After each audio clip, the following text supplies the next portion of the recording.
Okay, so we're back. Let's talk about symbols and resources here in Vectorworks, okay? So you will want to make sure your resource manager, this lovely window, is available to you. Often people hit that little X button because it pops up and they feel like it's in their way. You will want to go to Window, Palettes, Resource Manager to get it back if it's gone. Your resource manager includes all of these magical Vectorworks libraries, which will give you access to lots of objects and furniture. And if you have been like hitting no on that, do you want to update the libraries pop up when your Vectorworks opens, this is the time, right? When you open Vectorworks to hit yes and let it download those resource libraries for you so that you have access to piles and piles of objects, okay?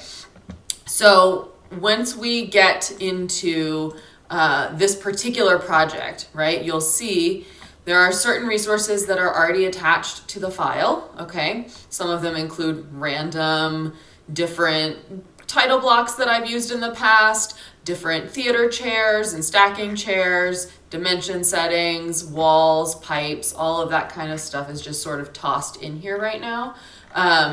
We want specific resources though for this project, and we will find them just by searching in our resource manager, and that will allow you to access these symbols, right? So let's start with pulling an office chair, okay? So I can either type chair or like task chair. Let's see if that gets me this purple guy, right? Or office chair gets me a whole stack of things, right? So this is my first thing I'm gonna choose. I'm gonna choose this furniture office chair. I don't know if you have access to this or if it's just me because of my Service Select contract, but I'll double click on it because it's got a little cloud next to it, and that will bring this symbol into our file, right? It'll download it and it'll place it on my cursor, right? So that I can put it into the show. And at that point, I will come back down here to the scenery layer and click and set it, right, into my set, right? If I come back into top plan view, I can now sort of see the top view of that symbol. And it looks like it's facing upstage. The top view of this symbol is not great because it doesn't give me an indication of where the back of the chair is. Usually you'll have something that's a little different, but now I can rotate it around, so now it's a chair, right? So you'll want to go find a chair, 2 desks or work tables, and sort of set those pieces in place, right? You can also find a bookshelf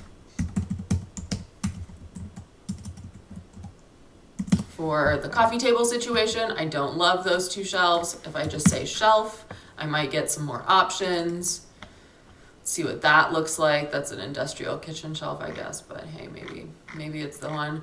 It looks like bookcase might be the word that they've used in Vectorworks. So you might get more out of a bookcase than a shelf. Let's see if that's a floating shelf. It is. So I would just change its bottom Z to bring it down to the ground, maybe, if it's the shelf I end up using. Our next step is going to be actually creating a symbol. Let's go create a symbol. We can do that in 2 ways, right? You can build it yourself using the Vectorworks tools, using the 3D modeling tools here in Vectorworks. So if you wanted to, specifically like for this beanbag chair, right? If you wanted to, you could create it with a sphere or a hemisphere and like cut it off and make that 3D shape.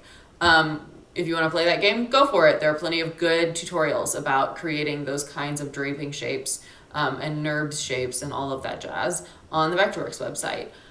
What I tend to do, because I'm not as fast at that kind of organic 3D modeling, is I tend to pull in resources from the Google Sketchup warehouse and then convert them into a symbol in Vectorworks. So that's the process I'm going to teach right now. So the first thing I'm going to do is open up Google Chrome, and you can see I have a ton of tabs, but let's just get in a fresh new one.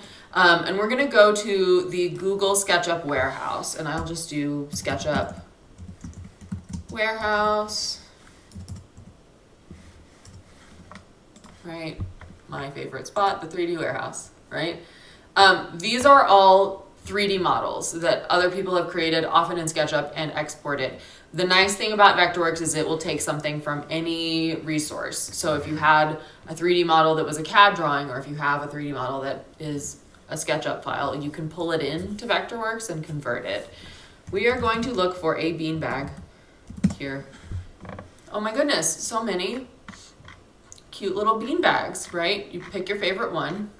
I'm going to take JN's bean bag this time around. I don't remember which one I did last time, but that's the one I'm going to take right now. I need to sign in. Let me sign in. Hold on, please. Now I can download it. I'm going to download a SketchUp 2020 model because I don't know how up to date it is in the processing of SketchUp files, right? So now I have this little file, reveal that in Finder, in my downloads that is skpfile.skp. I'm going to change it to be called beanbag so that I can never find it again. And I might also put that like into my folder with the rest of my project files. You might do that because file organization is key.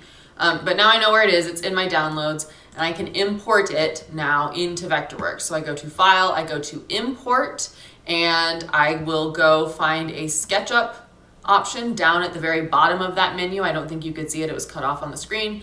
But I will import SketchUp, and then I will go grab this beanbag chair. It's going to come in, simple meshes and 3D polygons. Great.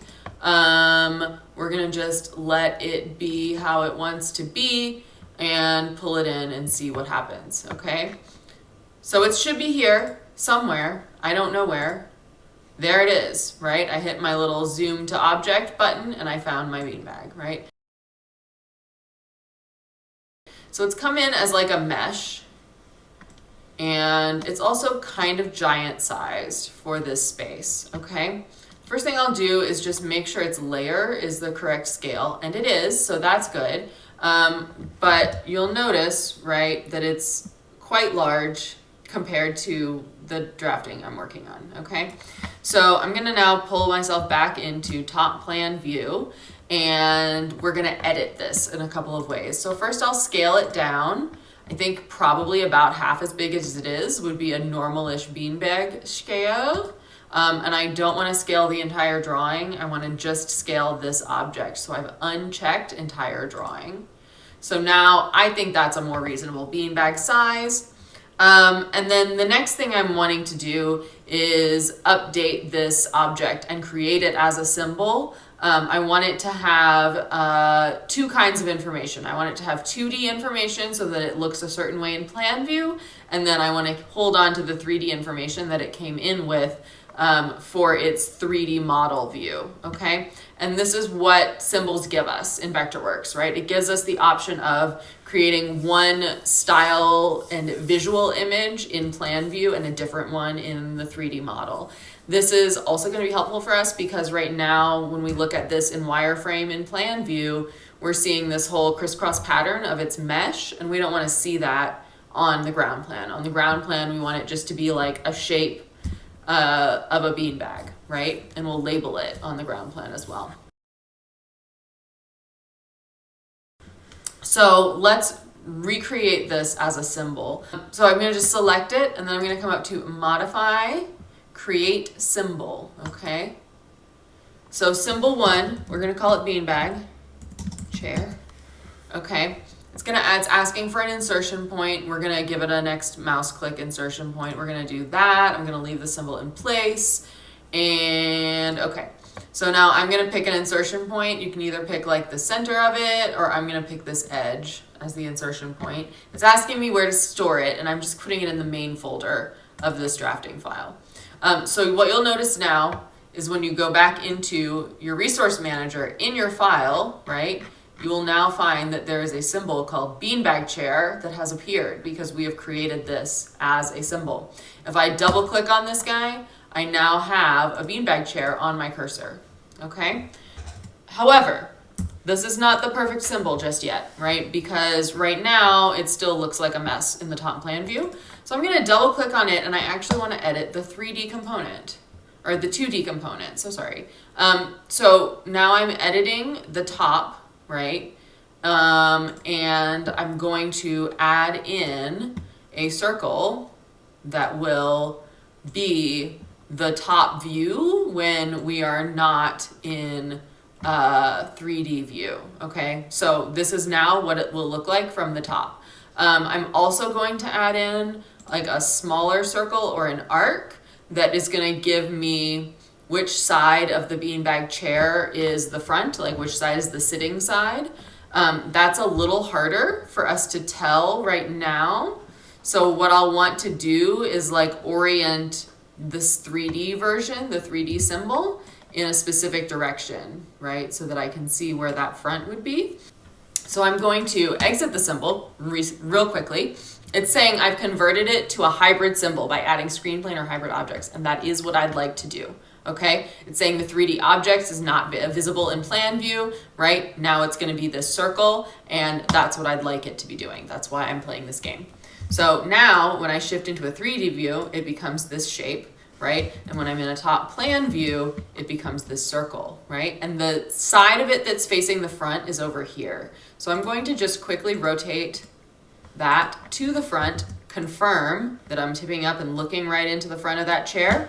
And then I can come back into the symbol editor. And if I start here with a 3D component, I'm able to kind of see where that shape is a little bit better.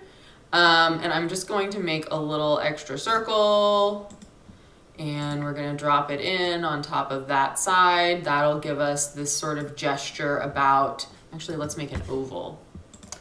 That gives us this gesture about where the seat is, right? So I'm going to do something like this. I'm going to move it over that half of the chair. I'm going to exit symbol. It should have, it didn't do it, did it? What a jerk. And this I would like to switch into my 2D plane. So if you see plane right here, I can say screen plane instead of 3D and then exit symbol, and now they are together. And then I can come into the 2D components, tweak this a little bit, right? I can do a little, it's an intersect, right? So that will give me that little shape, and I can delete this, and now I have a directionality in this view, okay? So just to reiterate what I've been playing with, I'm double clicking. It gives me the option, which part of the symbol do I want to edit? If I go into this 3D component, it's going to let me edit the 3D shape. If I go into this 2D component, I'm editing the 2D visualization in the hybrid symbol. So I'm editing what will show up on the ground plan view, okay? The 3D component gives me all of the information. The 2D gives me this. If we hit edit, there's this new little component edit tab that's popped up, and that lets you switch between the editing modes as you're working, okay?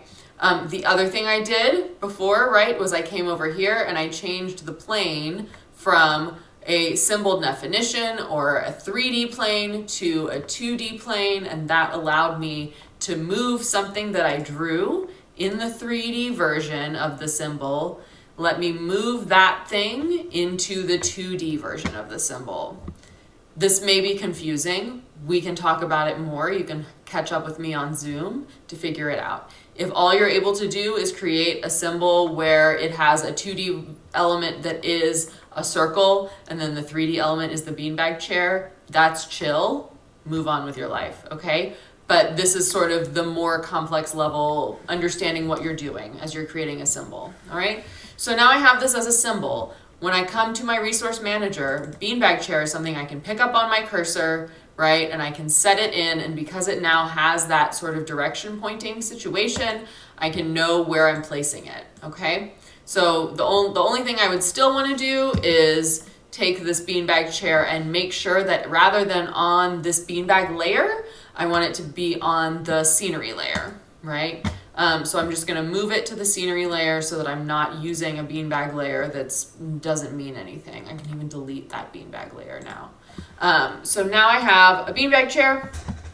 The rest of what I'd like you to accomplish for this Campo Maldito prelim will be to finish putting furniture in that you find in your resource manager, and make sure you have a wall and a floor. some masking curtains would be great. And then we'll come back on the next chunk of the project. We'll talk about render textures so that you can make quick 3D renderings. And then we'll talk about how you would export a scenic drafting, a ground plan, how you would label it, and also pull a section view, once again, the way that we did on our last Gary Marshall Theater drafting. Okay, so that is symbols and resources. All right, thanks friends, bye.